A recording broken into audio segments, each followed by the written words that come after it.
We used low-key lighting to conform to the thriller genre. This was mainly used to build suspense and let our audience feel the tension from the situation. This really helped with our mystery as well, as the audience did not yet know the outcome of the situation. We also used a selection of suspects to conform to the murder mystery genre as well. This was our main source of mystery, we felt, as the suspect is what drives our trailer's main plot, as the audience can never know who to trust or who the actual killer is. We knew this would be a vital part of our trailer as we took inspiration from Murder on the Orient Express, which also had a wide range of subjects which we tried to replicate in our own production. Another way we conformed was through the non-diegetic music we used in our thriller trailer. This music added to the atmosphere of it being creepy and unsettling as well. It would make sure that our audience felt that they weren't safe themselves, and also make sure that they didn't feel safe for the characters in our production. Another way we conformed to the codes and conventions of the thriller genre was by making our scenes feel more claustrophobic. We did this through close-up shots throughout the whole of our production. Reasons for this was so our characters could feel trapped in a situation, and by doing this we could hopefully pass that feeling onto our audience, increasing the already existing suspense. Also, in terms of the main character, it makes his fate seem inevitable, which creates sympathy for his character as the audience are forced to feel helpless.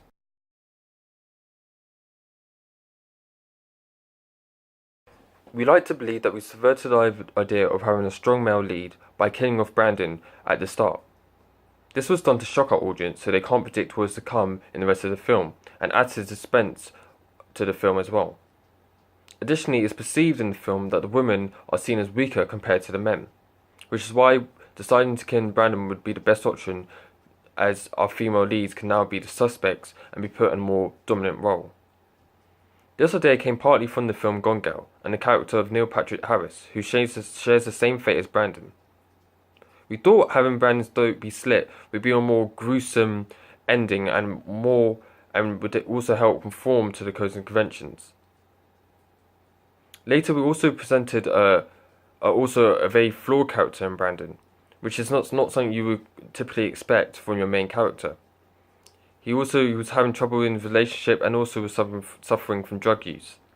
It shows that he had a darker side, and by doing this we create a more complex character that you wouldn't expect from your main character, who would normally expect to have a more innocent touch to them.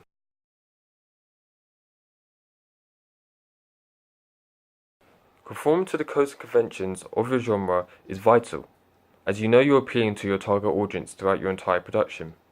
However, on the other hand, subverting these codes and conventions also made our production a more complex piece of work by not being your standard murder mystery or your standard thriller, as there are more elements to it as can be seen by the character of Brandon. Possibly on the second try we will try to include more subverting of the codes and conventions so there'll be more of a mix of genres.